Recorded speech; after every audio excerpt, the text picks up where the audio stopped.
കർത്താവിനെ ആരാധിക്കാനായിട്ട് ഒരുമിച്ച് ചേർന്ന എല്ലാ ദൈവമക്കൾക്കും കർത്താവായ യേശു ക്രിസ്തുവിൻ്റെ വിലയേറിയ നാമത്തിലുള്ള സ്നേഹവന്ദനം അറിയിക്കുന്നു. 1935 എന്നാണ് എൻ്റെ ഓർമ്മ.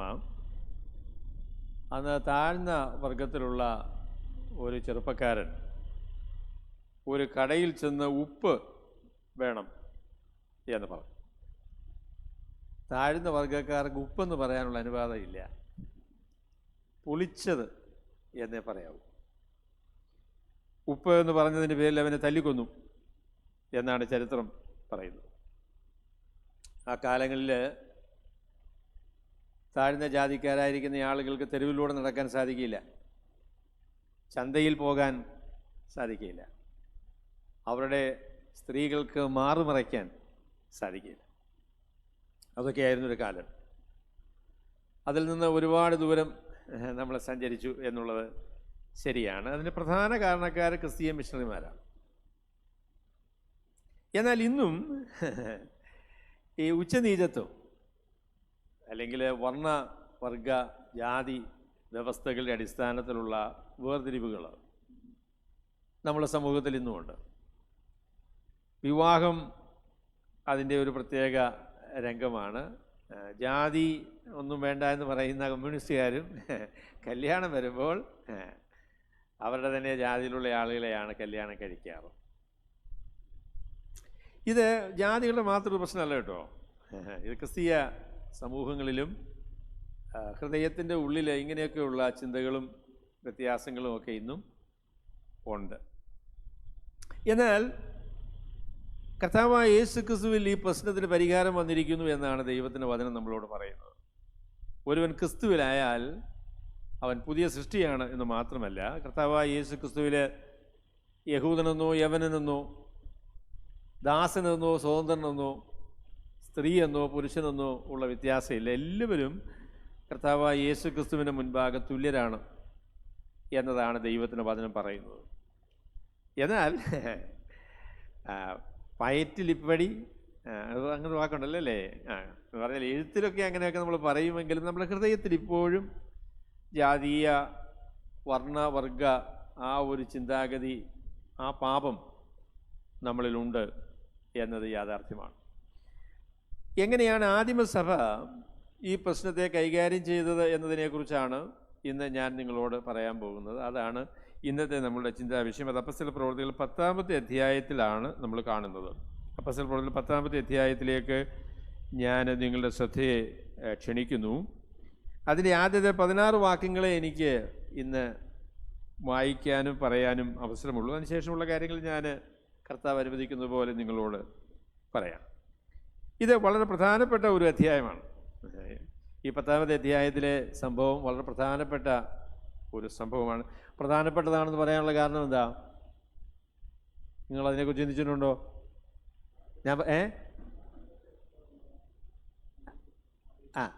അപ്പം അതിൻ്റെ പ്രാധാന്യത്തെക്കുറിച്ച് പറയാം. ഈ അധ്യായത്തിൽ 48 വാക്യമുണ്ട്. അത് വളരെ വിശാലമായി വിശദീകരിച്ചിരിക്കുന്ന ഒരു സംഭവമാണ് എന്നത് അതിൻ്റെ പ്രാധാന്യത്തെ കാണിക്കുന്നതാണ്. രണ്ടാമത്, ഈ സംഭവം ഇതേ നിലയിൽ തന്നെ 11-ാമത്തെ അധ്യായത്തിൽ വീണ്ടും ആവർത്തിച്ചിട്ടുണ്ട്. ഈ സംഭവം ഇതേ നിലയിൽ തന്നെ യെരുശലേമിൽ ചെന്ന് അപ്പോസ്തലനായ പത്രോസ് അവിടെയുള്ള വിശ്വാസികളുമായിട്ട് പങ്കുവയ്ക്കുമ്പോൾ ഇതേ കാര്യം വീണ്ടും പറയുന്നുണ്ട്. അപ്പോൾ അത് വളരെ പ്രാധാന്യമുള്ള കാര്യമാണ് അല്ലേ? 15-ാമത്തെ അധ്യായത്തിൽ വരുമ്പോൾ ഈ സംഭവിച്ച കാര്യത്തെക്കുറിച്ച് അതിലൊരു സംക്ഷിപ്ത പ്രസ്താവന നമുക്ക് വീണ്ടും കാണാൻ പറ്റും. ഒരു കാര്യം 3 പ്രാവശ്യം ആവർത്തിച്ചാൽ 1, 2, 3 എന്ന് പറഞ്ഞാൽ അതിന് വളരെ പ്രാധാന്യമുണ്ട് എന്ന് നമുക്ക് മനസ്സിലാക്കാനായിട്ട് സാധിക്കും. ശരി, നമുക്ക് അപ്പോസ്തല പ്രവൃത്തികൾ അതിൻ്റെ 10-ാമത്തെ അധ്യായത്തിലേക്ക് വരാം. ആദ്യത്തെ 16 വാക്യങ്ങൾ ഞാൻ വായിക്കുകയാണ്. കൈസരിയയിൽ ഇത്താലിക എന്ന പട്ടാളത്തിൽ, ഇറ്റലി എന്നാണ് അതിൻ്റെ ഇംഗ്ലീഷ്, കൊർന്നല്യോസ് എന്ന് പേരുള്ള ഒരു ശതാധിപൻ ഉണ്ടായിരുന്നു. അവൻ ഭക്തനും തൻ്റെ സകല ഗ്രഹത്തോടും കൂടെ ദൈവത്തെ ഭയപ്പെടുന്നവനുമായി ജനത്തിന് വളരെ ധർമ്മം കൊടുത്തും എപ്പോഴും ദൈവത്തോട് പ്രാർത്ഥിച്ചും പോന്നു. അവൻ പകൽ ഏകദേശം 9-ാം മണി നേരത്ത് ഒരു ദർശനത്തിൽ ഒരു ദൈവദൂതൻ തൻ്റെ അടുക്കൽ വരുന്നത് സ്പഷ്ടമായി കണ്ടു. കൊർന്നല്യോസേ എന്ന് തന്നോട് പറയുന്നതും കേട്ടു. അവനവനെ ഉറ്റുനോക്കി ഭയപരവശനായി. എന്താകുന്നു കർത്താവേ എന്ന് ചോദിച്ചതിന് അവനോട്, നിന്റെ പ്രാർത്ഥനയും ധർമ്മവും ദൈവത്തിന് മുൻപിൽ എത്തിയിരിക്കുന്നു. ഇപ്പോൾ യോപ്പയിലേക്ക് ആളയച്ച് പത്രോസ് എന്ന് മറുപേരുള്ള ശിമോനെ വരുത്തുക. അവൻ തോൽക്കൊല്ലനായ ശിമോൻ എന്നൊരുവനോടുകൂടെ പാർക്കുന്നു. അവൻ്റെ വീട് കടൽപ്പുറത്ത് ആകുന്നു എന്ന് പറഞ്ഞു. അവനോട് സംസാരിച്ച് ദൂതൻ പോയ ശേഷം അവൻ തൻ്റെ വേലക്കാരിൽ രണ്ടുപേരെയും തൻ്റെ അടുക്കൽ അകമ്പടി നിൽക്കുന്നവരിൽ ദൈവഭക്തനായ ഒരു പടയാളിയെയും വിളിച്ച് സകലവും വിവരിച്ചു പറഞ്ഞ് യോപ്പയിലേക്ക് അയച്ചു. പിറ്റേന്നാൾ അവർ യാത്ര ചെയ്ത പട്ടണത്തോട് സമീപിക്കുമ്പോൾ പത്രോസ് 6-ാം മണി നേരത്ത് പ്രാർത്ഥിപ്പാൻ വെൺമാടത്തിൽ കയറി. അവൻ വളരെ വിശന്നിട്ട് ഭക്ഷിപ്പാൻ ആഗ്രഹിച്ചു. അവർ ഒരുക്കുമ്പോഴേക്ക് അവന് ഒരു വിവശത വന്നു. ആകാശം തുറന്നിരിക്കുന്നതും വലിയൊരു തുപ്പട്ടി പോലെ 4 കോണും കെട്ടിയിട്ട് ഭൂമിയിലേക്ക് ഇറക്കി വിട്ട ഒരു പാത്രം വരുന്നതും അവൻ കണ്ടു. അതിൽ ഭൂമിയിലെ സകലവിധ നാൽക്കാലിയും ഇഴജാതിയും ആകാശത്തിലെ പറവുകളും ഉണ്ടായിരുന്നു. പത്രോസേ, എഴുന്നേറ്റ് അറുത്ത് തിന്നുക എന്ന ഒരു ശബ്ദമുണ്ടായി. അതിന് പത്രോസ്, ഒരിക്കലും പാടില്ല കർത്താവേ, മലിനമോ അശുദ്ധമോ ആയതൊന്നും ഞാൻ ഒരു നാളും തിന്നിട്ടില്ലല്ലോ. ആ ശബ്ദം 2-ാം പ്രാവശ്യം അവനോട്, ദൈവം ശുദ്ധീകരിച്ചത് നീ മലിനമെന്ന് വിചാരിക്കരുത് എന്ന് പറഞ്ഞു. ഇങ്ങനെ 3 പ്രാവശ്യം ഉണ്ടായി. ഉടനെ പാത്രം തിരികെ ആകാശത്തിലേക്ക് വലിച്ചെടുത്തു. ഞങ്ങളുടെ സ്നേഹമുള്ള പിതാവേ, അവിടുത്തെ വചനം അവിടുത്തെ പരിശുദ്ധാത്മാവ് തന്നെ ഞങ്ങൾക്ക് വിഭാഗിച്ച് തരണമേ എന്ന് പ്രാർത്ഥിക്കുന്നു. അടിയൻ്റെ വാക്കുകളെയും ചിന്തകളെയും നിയന്ത്രിക്കുകയും സത്യമായ വചനത്തെ വിഭജിക്കുവാൻ സഹായിക്കുകയും ചെയ്യണമേ എന്ന് പ്രാർത്ഥിക്കുന്നു. ദൈവ വചനം കേട്ട് മനസ്സിലാക്കുവാനുള്ള ഉത്സാഹത്തോടും താല്പര്യത്തോടും കൂടെ ഇരിക്കുവാൻ എല്ലാ പ്രിയ സഹോദരങ്ങളെയും അവിടുന്ന് ബലപ്പെടുത്തണമേ എന്നും ഞങ്ങൾ പ്രാർത്ഥിക്കുന്നു. കർത്താവായ യേശുക്രിസ്തുവിൻ്റെ വിലയേറിയ നാമത്തിൽ തന്നെ. ഞാൻ നിങ്ങളോട് പറഞ്ഞു, 9-ാമത്തെ അധ്യായത്തിൻ്റെ 31-ാമത്തെ വാക്യം അത് ഒരു പുതിയ ഭാഗം ആരംഭിക്കുന്നു എന്നുള്ളതിൻ്റെ സൂചനയാണ്. 9-ാമത്തെ അധ്യായത്തിൻ്റെ 31-ാമത്തെ വാക്യം ഒരു പുതിയ ഭാഗം ആരംഭിക്കുന്നു എന്നുള്ളതിൻ്റെ സൂചനയാണ്. കാരണം 31-ാമത്തെ വാക്യം അതുവരെ പറഞ്ഞു വന്ന വിഷയത്തിൻ്റെ ഒരു സംക്ഷിപ്ത പ്രസ്താവനയാണ്. അതിനുശേഷം നിങ്ങൾ വായിച്ചു വരുമ്പോൾ 12-ാമത്തെ അധ്യായത്തിന് 24-ാം വാക്യം നിങ്ങൾ വായിച്ചാൽ അതേപോലെയുള്ള ഒരു സംക്ഷിപ്ത പ്രസ്താവന നിങ്ങൾക്ക് അവിടെയും കാണാനായിട്ട് സാധിക്കും. അപ്പോൾ 9-ാമത്തെ അധ്യായത്തിൻ്റെ 31-ാം വാക്യം മുതൽ 12-ാമത്തെ അധ്യായത്തിൻ്റെ 24-ാമത്തെ വാക്യം വരെ ഒരു വിഷയത്തെക്കുറിച്ച് പറയുന്ന വേദഭാഗങ്ങൾ ആണ് എന്ന് നമുക്ക് മനസ്സിലാവും. അവിടെ ഈ സംഭവം പത്രോസ് അപ്പോസ്തലൻ്റെ സുവിശേഷ പ്രവർത്തനം അല്ലെങ്കിൽ മിഷണറി വേലയുടെ ഭാഗമായിട്ടാണ് ലൂക്കോസ് അതിനെ പറയുന്നത്. ലൂക്കോസ് ഇക്കാര്യം പറയുന്നത് പത്രോസ് അപ്പോസ്തലൻ്റെ മിഷണറി പ്രവർത്തനത്തിൻ്റെ ഭാഗമായിട്ടാണ്. 9-ാമത്തെ അധ്യായത്തിന് 32-ാമത്തെ വാക്യം മുതൽ പത്രോസ് ചെയ്ത മിഷണറി പ്രവർത്തനത്തെക്കുറിച്ചാണ് ലൂക്കോസ് പറയുന്നത്. അതിലെ പ്രധാനപ്പെട്ട 2 അത്ഭുതങ്ങളെക്കുറിച്ച് പറയുന്നുണ്ട്. 8 വർഷമായിട്ട് തളർവാദം പിടിച്ചു കിടന്ന ഒരു മനുഷ്യനെ എഴുന്നേറ്റ് നടക്കുവാനുള്ള പ്രാപ്തി നൽകുന്നത്, പിന്നീട് മരിച്ചുപോയ തബീത എന്ന് പറയുന്ന ഒരു സഹോദരിക്ക് ജീവൻ കൊടുത്ത് ഉയർത്തെഴുന്നേൽപ്പിക്കുന്ന 2 സംഭവങ്ങൾ അവിടെ നമ്മൾ വായിക്കുന്നുണ്ട്. അതിനുശേഷമാണ് അദ്ദേഹം ഈ സംഭവത്തെക്കുറിച്ച് ലൂക്കോസ് നമ്മളോട് പറയും. അവിടെ ഈ 16 വാക്യങ്ങളിൽ നമ്മൾ കാണുന്ന പ്രധാനപ്പെട്ട കാര്യം 2 ദർശനങ്ങൾ ആണ്.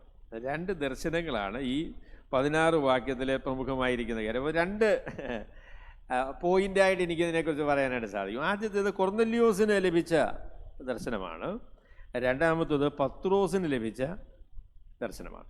ഒരേ കാര്യത്തെക്കുറിച്ച് തന്നെയാണ് ഈ 2 ദർശനവും. വ്യത്യസ്തമായിരിക്കുന്ന വാക്കുകളും വ്യത്യസ്തമായ രീതികളുമാണ് ഉപയോഗിച്ചിരിക്കുന്നതെങ്കിലും ഒരേ കാര്യത്തെക്കുറിച്ച് തന്നെയാണ് ഈ 2 ദർശനവും പറയുന്നത്. അപ്പം അതുകൊണ്ട് 2 പേർക്ക് ഒരേ കാര്യത്തെക്കുറിച്ചുള്ള ദർശനമുണ്ടായി എന്ന് പറഞ്ഞാൽ അത് കൂടിയ ദർശനമാണ് എന്നാണ് അതിൻ്റെ അർത്ഥം. നിങ്ങൾക്ക് 9-ാമത്തെ അധ്യായത്തിൽ വായിക്കുമ്പോൾ അറിയാം, പൗലോസിന് കർത്താവ് പ്രത്യക്ഷനായി.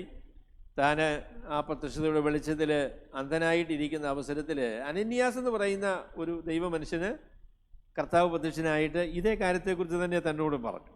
അപ്പോൾ രണ്ടു പേർക്ക് ഒരുപോലെ ഒരു കാര്യത്തെക്കുറിച്ച് ദർശനം ലഭിക്കുമ്പോൾ ആ വസ്തുതയുടെ വ്യക്തത, പ്രാധാന്യം നമുക്ക് മനസ്സിലാക്കാനായിട്ട് സാധിക്കും. അപ്പം അങ്ങനെ രണ്ട് കാര്യങ്ങൾ ഈ ദർശനത്തിലും, അല്ലെങ്കിൽ ഈ രണ്ട് ദർശനം ഈ വേദഭാഗത്തിൻ്റെയും പ്രത്യേകതയാണ്. അപ്പം അതിൽ 10-ാമത്തെ അധ്യായം നമ്മൾ അപ്പോസ്തല പ്രവൃത്തികളുടെ പുരോഗതി അനുസരിച്ച് വായിക്കുമ്പോൾ ഇത് ജാതികളുടെ മധ്യത്തിൽ സുവിശേഷം എത്തുന്നതിനെ സംബന്ധിച്ച് ഏതാണ് അപ്പോസ്തല പ്രവൃത്തികളുടെ താക്കോൽ വാക്യം? 1:8 അല്ലേ? 1:8 അപ്പോസ്തല പ്രവൃത്തികളുടെ താക്കോൽ വാക്യം. അതിങ്ങനെയാണ് പറയുന്നത്: എന്നാൽ പരിശുദ്ധാത്മാവ് നിങ്ങളുടെ മേൽ വരുമ്പോൾ നിങ്ങൾ ശക്തി ലഭിച്ചിട്ട് യെരുശലേമിലും യഹൂദയിൽ എല്ലായിടത്തും ശമരിയിലും ഭൂമിയുടെ അറ്റത്തോളം എൻ്റെ സാക്ഷികളാകും. അവിടെ ആദ്യ 6 അധ്യായങ്ങൾ യെരുശലേമാണ്, പിന്നീട് നമ്മൾ കാണുന്നത് ശമരിയാണ്.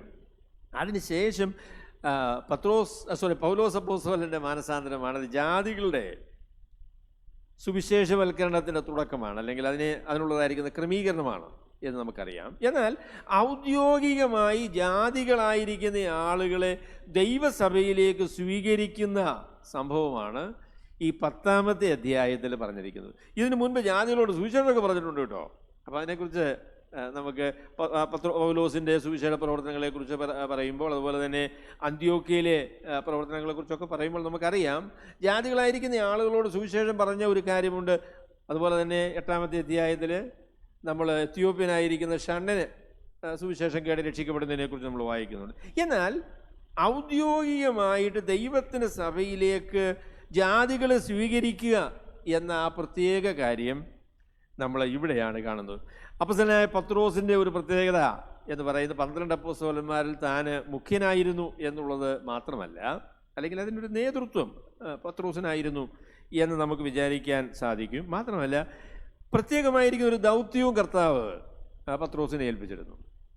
നമ്മൾ മത്തായി സുവിശേഷം അതിൻ്റെ 16-ാമത്തെ അധ്യായത്തിൽ വായിക്കുമ്പോൾ പത്രോസ് കർത്താവിനെക്കുറിച്ച് പറഞ്ഞു, നീ ജീവനുള്ള ദൈവത്തിൻ്റെ പുത്രനായ ക്രിസ്തുവാണ് എന്ന് പറഞ്ഞു. അപ്പോൾ പത്രോസിനോട് കർത്താവ് പറഞ്ഞൊരു മറുപടിയുണ്ട്. കർത്താവ് പറഞ്ഞു, നീ പത്രോസാകുന്നു, ഈ പാറമേൽ ഞാൻ എൻ്റെ സഭയെ പണിയും, പാതാള ഗോപുരങ്ങൾ അതിനെ ജയിക്കുകയില്ല, സ്വർഗ രാജ്യത്തിൻ്റെ താക്കോൽ ഞാൻ നിനക്ക് തരുന്നു. അവിടെ സ്വർഗരാജ്യം എന്ന് അവിടെ പറഞ്ഞിരിക്കുന്നത് ദൈവത്തിൻ്റെ സഭയെ ഉദ്ദേശിച്ചാണ് എന്നുള്ള കാര്യം നമുക്കറിയാം. കാര്യം സഭയെ പണിയുന്ന കാര്യമാണല്ലോ പറഞ്ഞത്, ഞാൻ എൻ്റെ സഭയെ പണിയും. അപ്പോൾ ആ സഭയിലേക്ക് വ്യത്യസ്ത വിഭാഗത്തിലുള്ള ആളുകളെ സ്വീകരിക്കുക, അത് തുറന്നു കൊടുക്കുക എന്നുള്ളതായിരിക്കുന്ന ജോലിയും പത്രോസിനെയാണ് കർത്താവ് ഏൽപ്പിച്ചത്. നമുക്കറിയാം പെന്തക്കോസ്ത് നാളിൽ സഭ ആരംഭിക്കുന്ന ദിവസത്തിൽ താക്കോല് പത്രോസിൻ്റെ കയ്യിലാണ്. 8-ാമത്തെ അധ്യായത്തിൽ ഫിലിപ്പോസ് പോയി സുവിശേഷമൊക്കെ പറഞ്ഞെങ്കിലും പത്രോസും യോഹന്നാനും ചെന്നാണ് അവരെ കർത്താവിൻ്റെ സഭയിലേക്ക് സ്വീകരിക്കുന്നത്. പത്രോസിനോട് ആണ് താക്കോല് തുറന്ന് ഈ ജാതികളായ, അല്ലെങ്കിൽ ഹാഫ് ജൂയിഷ്, പകുതി യഹൂദന്മാരായിരിക്കുന്ന ശമര്യരെ ദൈവസഭയിലേക്ക് പ്രവേശിപ്പിക്കുന്നതും പത്രോസാണ്. 10-ാമത്തെ അധ്യായത്തിൽ ജാതികളായിരിക്കുന്ന ആളുകളെയും ഈ ദൈവസഭയിലേക്ക് പ്രവേശിപ്പിക്കുന്നത് പത്രോസാണ്. നമുക്കിന്ന് ഈ സംഭവത്തിൻ്റെ അതിൻ്റെ ഒരു വിപ്ലവകരമായ ആ ഒരു വശം നമുക്ക് അത്രത്തോളം അറിയത്തില്ല. പെന്തക്കോസ്ത് സഹോദരന്മാരാണെങ്കിൽ 10-ാമത്തെ അധ്യായം വായിക്കുമ്പോൾ അവർ അന്യഭാഷ പറഞ്ഞ കാര്യം മാത്രമേ ശ്രദ്ധിക്കുകയുള്ളൂ, മറ്റൊന്നും അവർ ശ്രദ്ധിക്കുകയില്ല. എന്നാൽ ഇത് വളരെ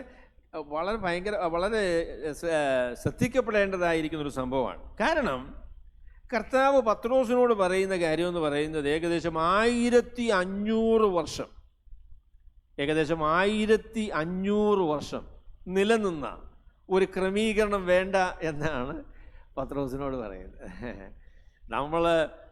നമ്മളെ സഭയിൽ ഒരു കുറച്ച് കാലമായിട്ട് ചെയ്തു വരുന്ന ഒരു കാര്യം ഒന്ന് മാറ്റണമെങ്കിൽ എൻ്റെ ദൈവമേ എന്തോ പ്രയാസമായില്ലയോ, സഭ ചിലപ്പോൾ സ്പ്ലിറ്റാകും, സമ്മതിക്കത്തില്ല.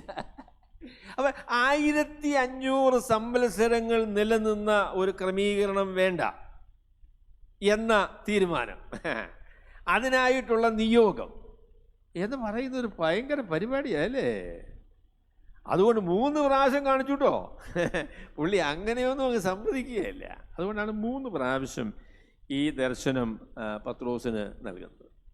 അവിടെ 10-ാമത്തെ അധ്യായത്തിൻ്റെ ആദ്യ വാക്യത്തിൽ നമ്മൾ പരിചയപ്പെടുന്ന ഒരു മനുഷ്യനുണ്ട്. അദ്ദേഹത്തിൻ്റെ പേര് കൊർന്നല്യോസ് എന്നാണ്. അപ്പോൾ ജാതീയ പശ്ചാത്തലത്തിൽ നിന്ന് രക്ഷിക്കപ്പെട്ട് ദൈവസഭയിലേക്ക് കടന്നു വരുന്ന അതിലെ ജാതികളുടെ പ്രതിനിധി എന്ന് പറയാൻ കഴിയുന്നയാളാണ് കൊർന്നല്യോസ് എന്ന് പറയുന്നതായിരിക്കുന്നയാൾ.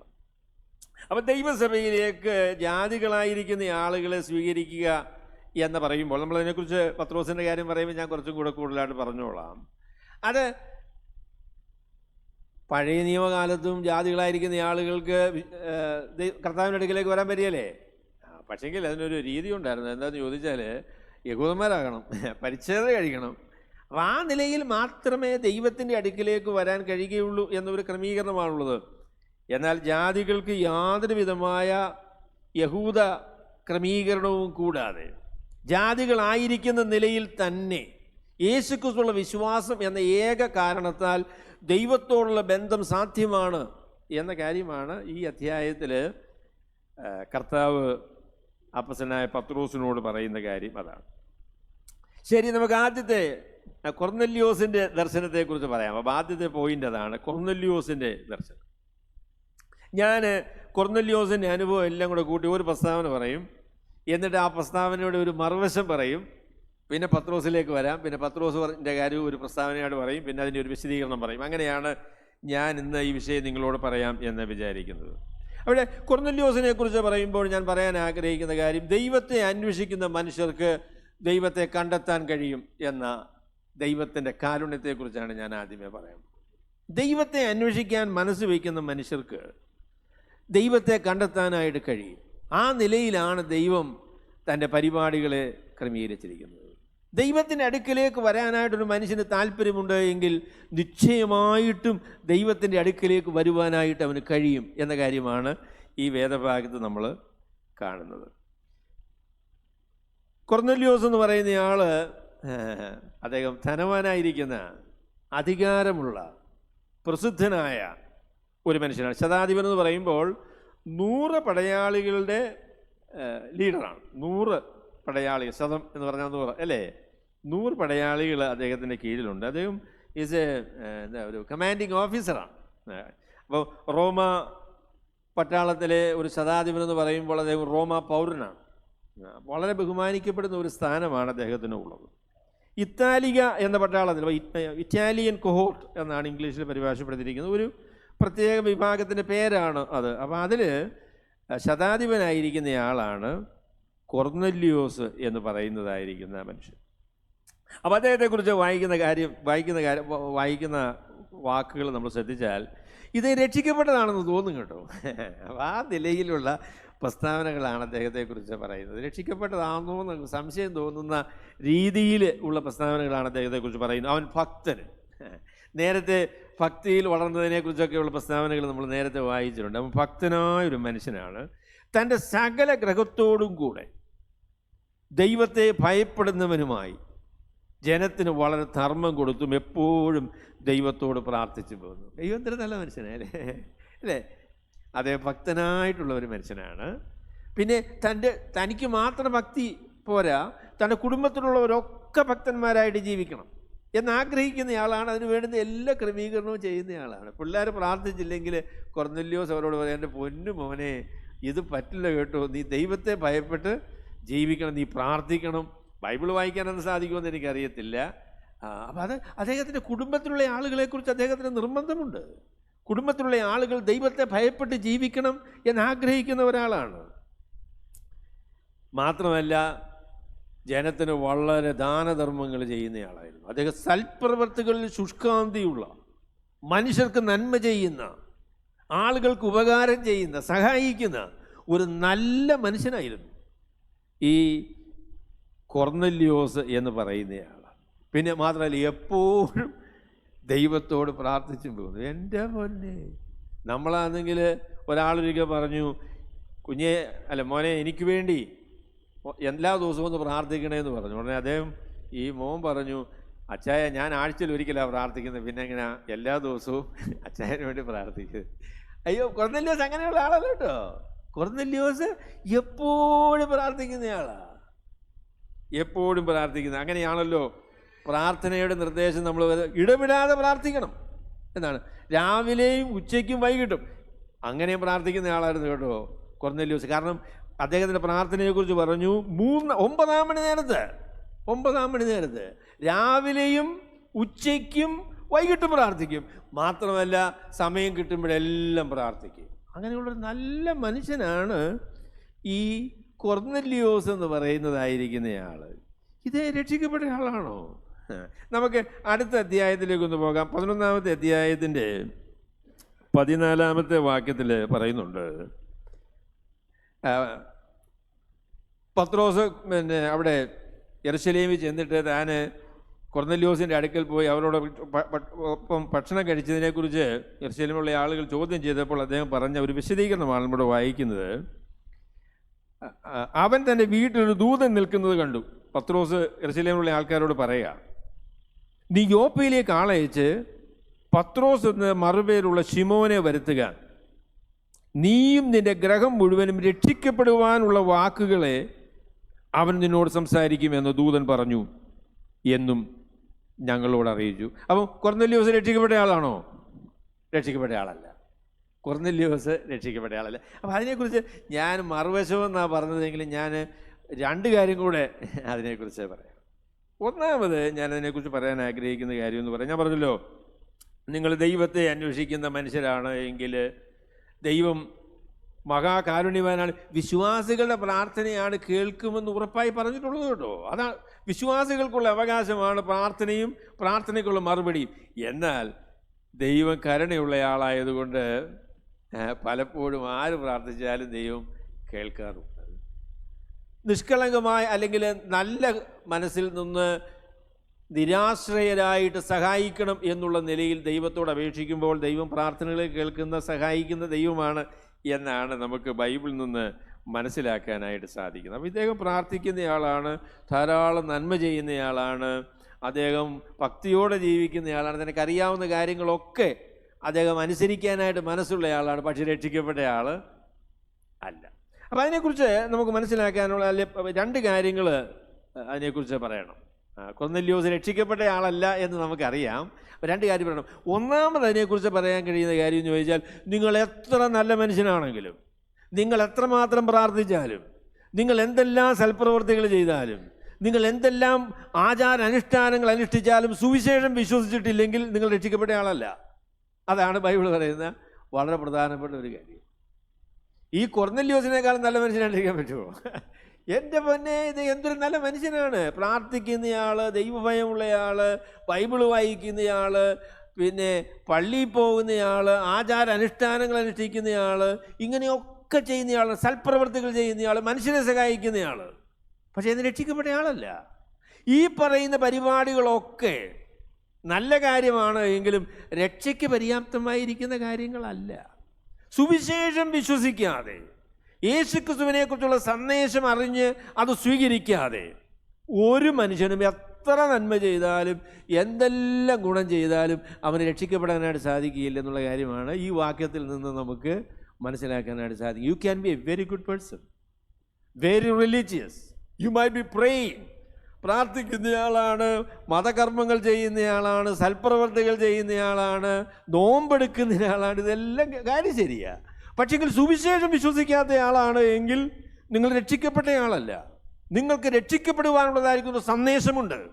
ആ സന്ദേശം കേൾക്കുകയും മനസ്സിലാക്കുകയും വിശ്വസിക്കുകയും ചെയ്യാതെ രക്ഷിക്കപ്പെടാനായിട്ട് സാധിക്കുകയില്ല എന്ന നടുക്കുന്ന യാഥാർത്ഥ്യമാണ് കൊർന്നല്യോസിൽ നിന്ന് നമുക്ക് പറയാനായിട്ട് കഴിയുന്ന. അതിൽ അദ്ദേഹത്തെക്കുറിച്ച് പറയുമ്പോൾ അതിന് മറുവശമായിട്ട് പറയാൻ കഴിയുന്ന കാര്യം അതാ. ദൈവം നമ്മളെ നല്ല ആഗ്രഹങ്ങളെയും നല്ല താല്പര്യങ്ങളെയും ദൈവാന്വേഷണത്തെയും മാനിക്കുന്നവനും സത്യത്തിലേക്ക് നമ്മളെ വഴി നടത്തുന്നവനുമാണ് എന്നുള്ളത് ശരിയായിരിക്കുമ്പോൾ തന്നെ സുവിശേഷം കേൾക്കുകയും സുവിശേഷം വിശ്വസിക്കുകയും ചെയ്യാതെ രക്ഷിക്കപ്പെടുവാനായിട്ട് ആർക്കും കഴിയുകയില്ല എന്ന കാര്യവും കൊർന്നല്യോസിൻ്റെ അനുഭവത്തിൽ നിന്ന് പറയാം. ഞാൻ അതിനോട് ചേർത്ത് പറയാൻ ആഗ്രഹിക്കുന്ന വേറൊരു കാര്യം എന്ന് പറയുന്നത്, രക്ഷയെന്ന് പറയുന്ന ഒരു യാത്രയാണ് പലപ്പോഴും പലരെയും സംബന്ധിച്ച്. രക്ഷിക്കപ്പെടുക എന്ന് പറയുന്നത് സുവിശേഷം വിശ്വസിക്കുമ്പോൾ സംഭവിക്കുന്ന കാര്യമാണെന്നുള്ളത് ശരിയാണ്. എങ്കിലും സുവിശേഷത്തിലേക്ക് വിശ്വസിക്കുക, സുവിശേഷം വിശ്വസിക്കാനുള്ളതായിരിക്കുന്ന ആ ഒരു ക്രമീകരണത്തിലേക്ക് വരിക എന്ന് പറയുന്നത് അതൊരു ദീർഘമായ യാത്രയാണ് പലരെയും സംബന്ധിച്ച്. ചില ആളുകൾക്ക് അതായിരിക്കും കുറവായിരിക്കും. മറ്റു ചില ആളുകൾക്ക് വളരെ കാലത്തെ അന്വേഷണത്തിൻ്റെയും പ്രാർത്ഥനയുടെയും ആഗ്രഹത്തിൻ്റെയും ബന്ധങ്ങളുടെയും നിർബന്ധങ്ങളുടെയും ഒക്കെ അടിസ്ഥാനത്തിലാണ് ദൈവത്തെ അറിയാനായിട്ട് സാധിക്കുന്നത്. അപ്പം അതുകൊണ്ട് ഒരാൾ നമ്മൾ പറഞ്ഞപ്പോൾ തന്നെ സുവിശേഷം വിശ്വസിച്ചില്ല എന്ന് വിചാരിച്ച് നിങ്ങൾ അയാളെ തള്ളിക്കളയരുത് കേട്ടോ. He might be on the way, he might be on his journey to come to Jesus. അതിലെ ഒരു വഴിയിൽ വെച്ച് കണ്ടുമുട്ടിയ ഒരാളായിരിക്കാം നിങ്ങൾ. അദ്ദേഹത്തെ നിങ്ങൾ പയ്യൊന്ന് ഉന്തണം, പിന്നെ അദ്ദേഹം യാത്ര തുടരട്ടെ.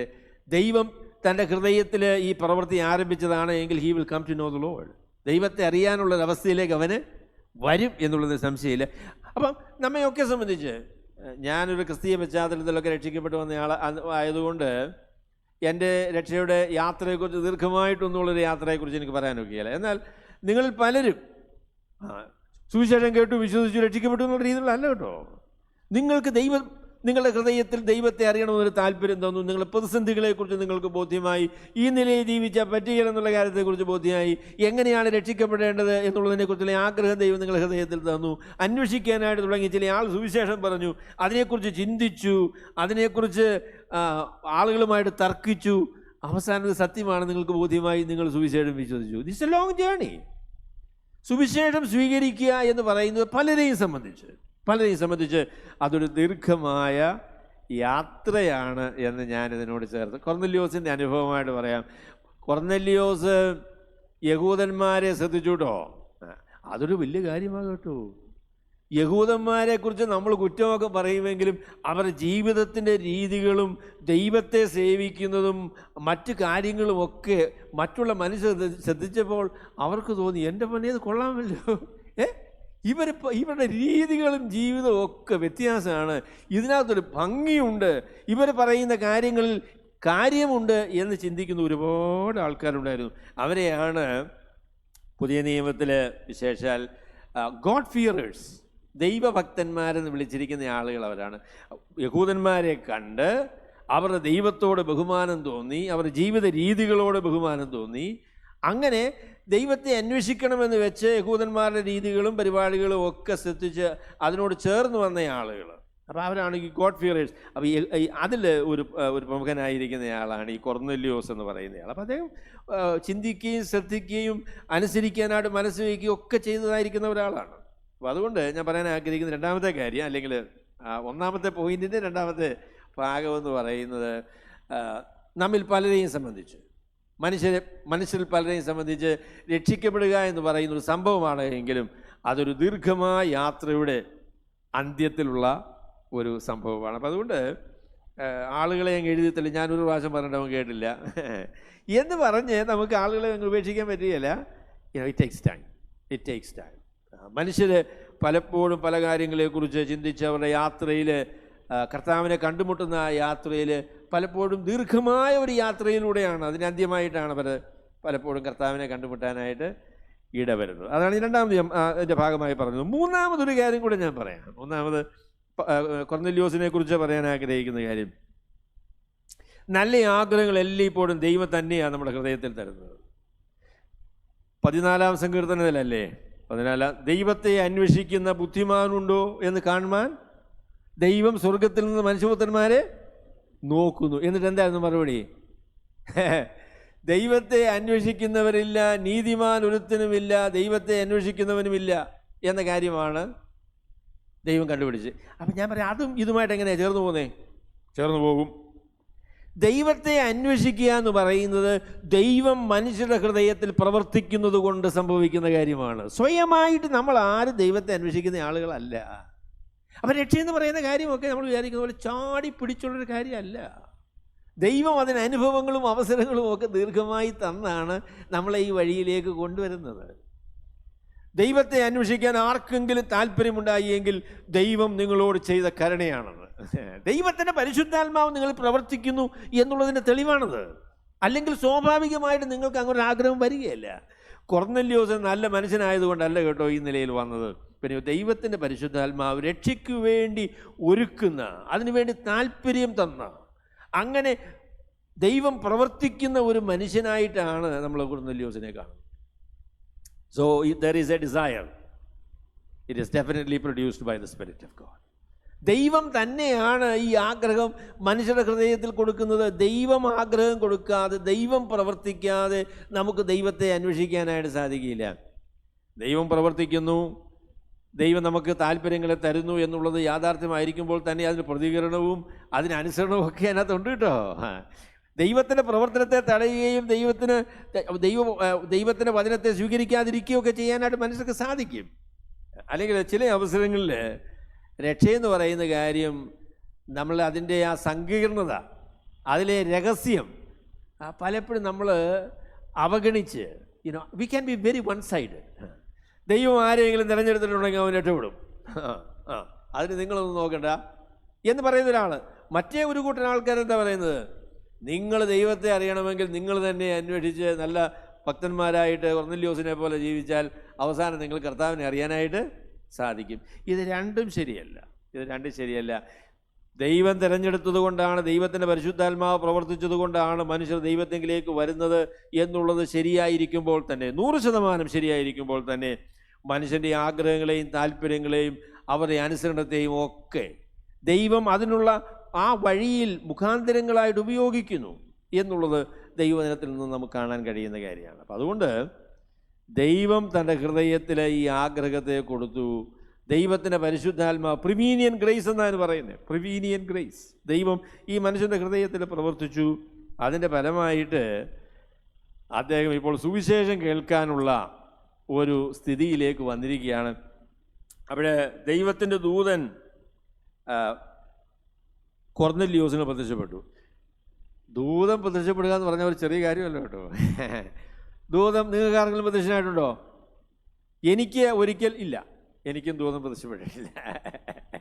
ഞാൻ ദൂതനെ ഒന്നും കണ്ടിട്ടില്ല എന്ന് പറഞ്ഞാൽ ഇതൊരു ഭയങ്കര സംഭവമാണ്. അതിൻ്റെ കാര്യം, കർത്താവിൻ്റെ അമ്മ മറിയയ്ക്ക് ദൂതൻ പ്രത്യക്ഷനായി അല്ലേ? സക്കറിയ, യോഹന്നാൻ സ്നാപകൻ്റെ പിതാവിന് ദൂതൻ പ്രത്യക്ഷനായി. പിന്നെ പുതിയ നിയമത്തിൽ ദൂതൻ പ്രത്യക്ഷപ്പെട്ട ആളുകളാരാ? എൻ്റെ ഓർമ്മയിൽ അങ്ങനെ വരുന്നില്ല. വളരെ അപൂർവമായിരിക്കുന്നൊരു സംഭവമായത് എന്ന് പറഞ്ഞാൽ കൊർന്നല്യോസിൻ്റെ ഈ സംഭവം എന്ന് പറയുന്നത് വളരെ പ്രാധാന്യമേറിയ ഒരു സംഭവമാണ് എന്നാണ് അതിൽ നമുക്ക് മനസ്സിലാക്കാൻ സാധിക്കുന്നത്. അപ്പോൾ ദൂതൻ വന്നു, ആൾ പേടിച്ചു പോയി കേട്ടോ. ദൂതനെ കണ്ടാൽ നമുക്കും പേടി വരും. പേടിച്ചു പോയി. അവിടെ കർത്താവെ എന്താ ചെയ്യേണ്ടതെന്ന് ചോദിച്ചുകൊണ്ടേ പറഞ്ഞു, നീ പത്രോസ് എന്ന മറുപേരുള്ള ശിമോനെ വരുത്തണം. അവന് യോപ്പ എന്ന് പറയുന്ന സ്ഥലത്താണ് താമസിക്കുന്നത്. അവന് ശിമോൻ എന്ന് പറയുന്ന ഒരു തോൽക്കൊല്ലനായിരിക്കുന്ന ശിമോൻ്റെ കൂടെയാണ് താമസിക്കുന്നത് എന്ന് പറയാം. അദ്ദേഹത്തെ ആളയച്ച് വരുത്തണം. നീ ഈ കാര്യം പറഞ്ഞെങ്കിലും 10-ാമത്തെ അധ്യായത്തിൽ പറഞ്ഞില്ല കേട്ടോ. നീയും നിൻ്റെ കുടുംബവും രക്ഷ പ്രാപിക്കാനുള്ളതായിരിക്കുന്ന ദൈവത്തിൻ്റെ വചനം അവൻ നിന്നോട് പറയും എന്നുള്ള കാര്യം 10-ാമത്തെ അധ്യായത്തിൽ അത് രേഖപ്പെടുത്തിയിട്ടില്ല. എന്നാൽ അങ്ങനെ പറഞ്ഞു എന്നുള്ള കാര്യം നമുക്ക് 11-ാമത്തെ അധ്യായത്തിൽ നിന്ന് അറിയാം. അങ്ങനെയാണ് പറഞ്ഞത്. നീയും നിൻ്റെ കുടുംബവും രക്ഷ പ്രാപിക്കുവാനുള്ള സുവിശേഷം, ദൈവത്തിൻ്റെ വചനം അവൻ നിന്നോട് പറയും. നീ യോപ്പയിലേക്ക് ആളയച്ചവനെ വരുത്തണമെന്ന് പറഞ്ഞു. ശരി, അപ്പം 1-ാമത്തെ പോയിന്റ് കഴിഞ്ഞു. ദൈവത്തെ അന്വേഷിക്കാൻ മനസ്സുള്ള മനുഷ്യർക്ക് ദൈവത്തെ കണ്ടെത്താനായിട്ട് സാധിക്കും. അതിനുള്ള കാരണം എന്താണെന്ന് ചോദിച്ചാൽ, ദൈവം നമ്മുടെ ഹൃദയങ്ങൾ പ്രവർത്തിക്കുന്നു എന്നുള്ളതിൻ്റെ തെളിവാണ് ദൈവത്തെ അന്വേഷിക്കുവാനുള്ളതായിരിക്കുന്ന നമ്മുടെ മനസ്സ് എന്ന് പറയുന്നത്. അതാണ്. അതുകൊണ്ട് നമുക്ക് ദൈവത്തെ കണ്ടെത്താനായിട്ട് സാധിക്കും. ദൈവം നല്ല ആഗ്രഹങ്ങളെ മാനിക്കുന്ന ദൈവമാണ് എന്നതാണ് ഞാൻ ആദ്യമേ പറഞ്ഞത്. രണ്ടാമത് പത്രോസിൻ്റെ ദർശനത്തിലേക്ക് വരാം. പത്രോസിൻ്റെ ദർശനം, അവൻ തോൽക്കൊല്ലനായ ശിമോൻ എന്നൊരുത്തിനോടുകൂടെ പാർക്കുന്നു, അവൻ്റെ വീട് കടൽപ്പുറത്താകുന്നു എന്ന് പറഞ്ഞു. തോൽക്കൊല്ലൻ എന്ന് പറഞ്ഞാൽ എന്താ? തോൽക്കൊല്ലൻ എന്ന് പറഞ്ഞാൽ മൃഗങ്ങളുടെ തോല് എടുത്ത് അത് ഞങ്ങളുടെ നാട്ടിലേക്ക് ഊറക്കിടുക എന്നാണ് പറയുന്നത്. എന്ന് പറഞ്ഞാൽ അത് ഒരു പ്രത്യേക പ്രോസസ്സുണ്ട്. അതിൽ കൂടെ ഇട്ട് അതിലുള്ളതായിരിക്കുന്ന ചീഞ്ഞു പോകുന്ന കാര്യങ്ങളൊക്കെ കളഞ്ഞ് അവസാനം ഇത് ലെതറായിട്ട് മാറണം. അപ്പോൾ ആ പണി ചെയ്യുന്നയാളാണ് ഈ തോൽക്കൊല്ലൻ എന്ന് പറയുന്ന ആൾ, അദ്ദേഹത്തിൻ്റെ വീട് എങ്ങനെ ഇരിക്കും? ചിലതോടെ ഒരു നല്ല മണമുണ്ടല്ലേ? എൻ്റെ പൊന്നെ, ഈ തോല് അതങ്ങോട്ടിട്ട് അളിഞ്ഞ് അല്ലേ, അതിൻ്റെ ദുർഗന്ധം എന്ന് പറഞ്ഞാൽ എന്തൊരു പരിപാടിയാണ്. അവിടെ ആദ്യത്തെ മാർപ്പാപ്പ ആയിരിക്കുന്ന, മാർപ്പാപ്പായിട്ട് നമ്മൾ അംഗീകരിക്കുന്നില്ല, കത്തോലിക്ക സഹോദരന്മാരാണ് അത് പറയുന്നത്. അത് എവിടെയാണ് താമസിക്കുന്നത്? തോൽക്കൊല്ലനായ ശിമോൻ്റെ വീട്ടിലാണ് താമസിക്കുന്നത്. എൻ്റെ കുറച്ച് കഴിഞ്ഞ ഒരു കഥ കേട്ടിട്ടുണ്ട് കേട്ടോ. അവിടെ ഒരു പെങ്കൊച്ചിനെ ഇതുപോലെ ഈ തോൽക്കൊല്ലനായിരിക്കുന്ന ഒരാളിൻ്റെ വീട്ടിലേക്ക് കല്യാണം കഴിപ്പിച്ച് അയച്ചു.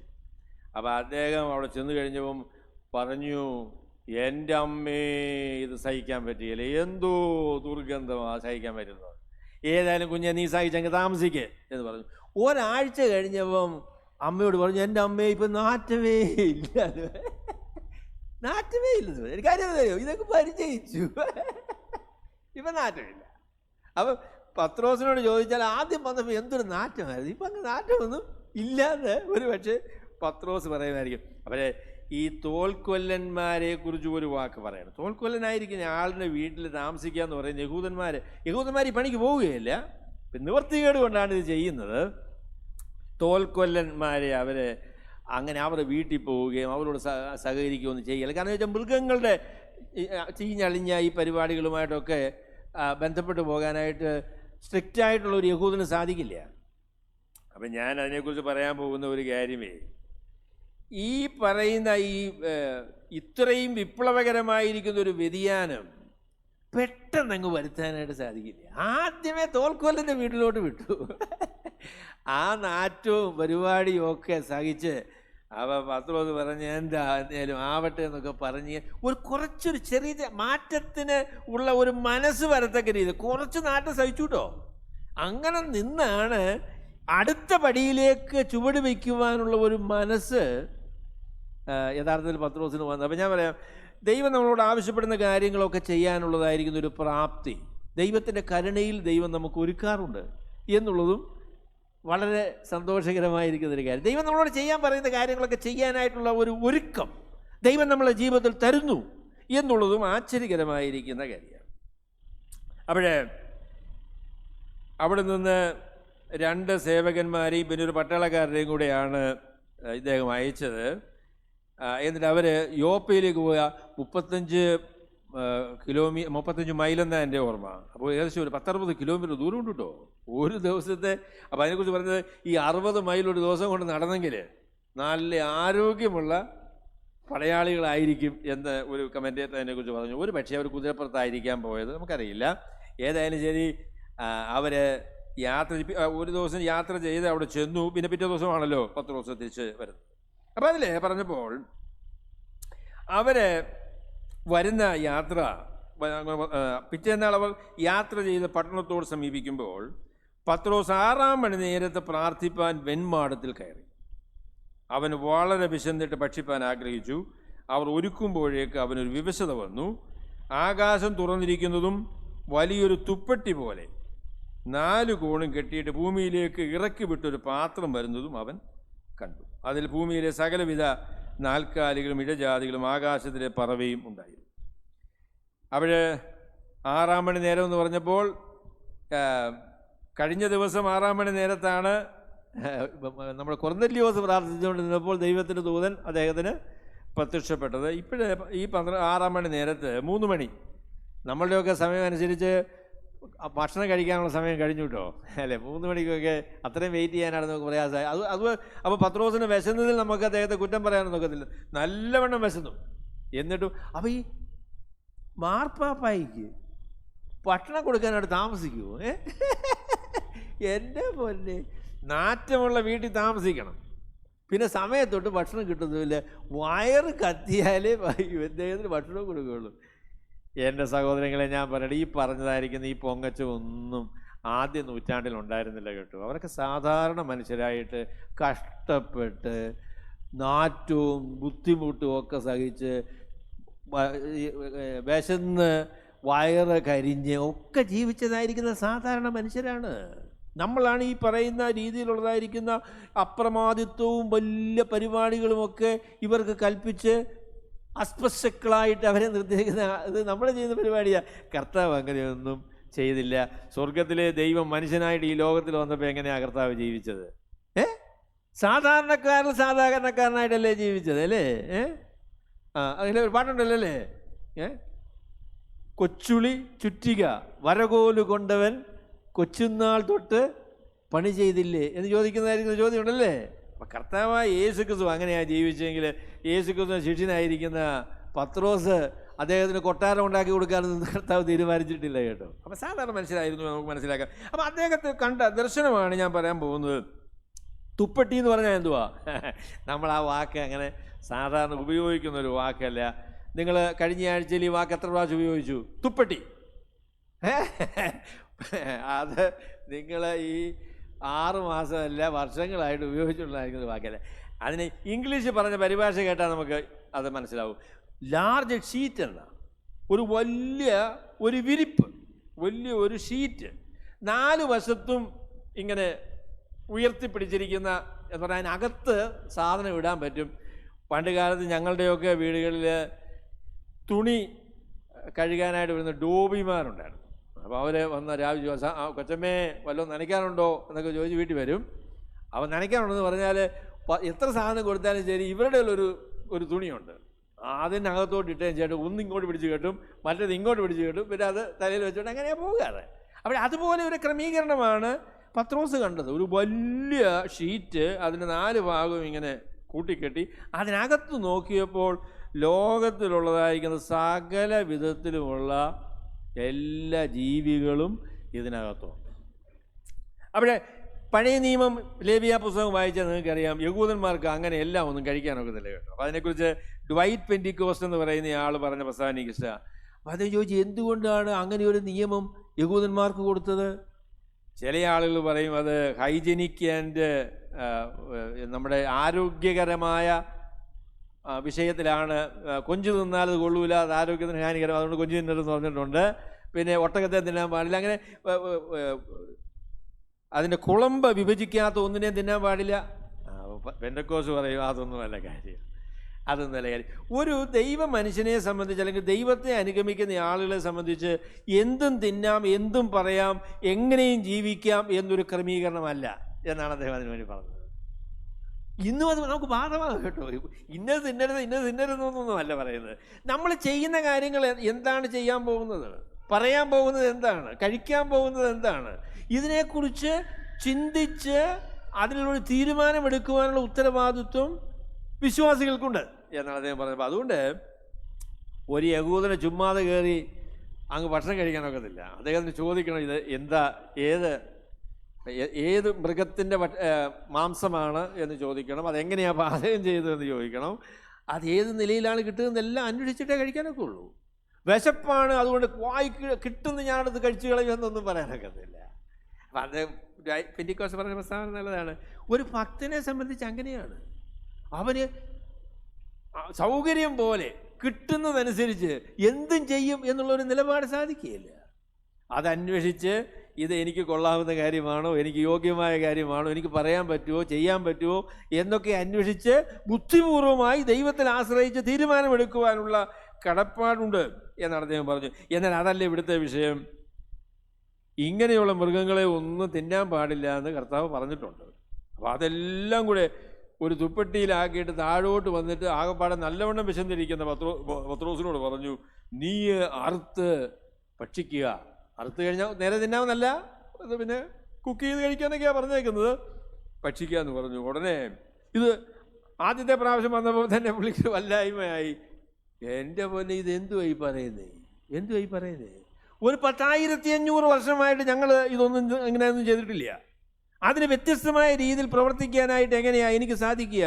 അതുകൊണ്ട് പത്രോസ് പറഞ്ഞ കാര്യം എന്ന് പറയുന്നത്, അതിന് പത്രോസ് ഒരിക്കലും പാടില്ല കർത്താവേ. ചിലപ്പോഴേ ഞാൻ പറയും, ഞാനല്ല പറഞ്ഞിട്ടുള്ള, മറ്റു പലരും പറഞ്ഞിട്ടുള്ള, നമുക്ക് കർത്താവിനേക്കാളും കൂടുതൽ ഭക്തി വരും കേട്ടോ. കർത്താവ് അങ്ങനെയൊക്കെ പറയും, പക്ഷെ ഞാൻ ചെയ്യത്തില്ല എന്ന് പറയുന്ന ഭക്തന്മാരുണ്ട്. അങ്ങനെ അല്ല കർത്താവേ, അങ്ങനെയൊന്നും ചെയ്യാൻ പാടില്ല. പത്രോസ് അങ്ങനെ പറയുന്ന ആളാന്നുള്ള കാര്യം നമുക്ക് നേരത്തെ അറിയാം. പത്രോസിനോട് കർത്താവ് ഒരിക്കൽ പറഞ്ഞു, ഞാൻ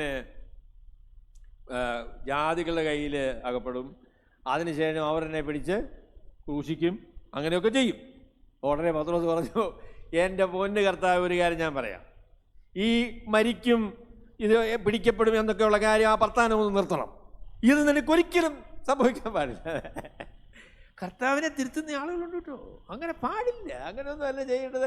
നല്ല വഴിക്ക് പോകാനുള്ള പരിപാടി ഞാൻ പറഞ്ഞു തരാം, ഞാൻ പറയുന്നത് കേട്ടങ്ങ് ദൈവം ചെയ്തേച്ചാൽ മതി. അല്ല, അങ്ങനെയല്ല കേട്ടോ. കർത്താവ് പറയുന്നത് കേൾക്കാനായിട്ട് നമ്മൾ മനസ്സ് വയ്ക്കണം. അല്ലാതെ കർത്താവിനെ ഉപദേശിക്കുന്ന പരിപാടി നമ്മൾ അവസാനിപ്പിക്കണം.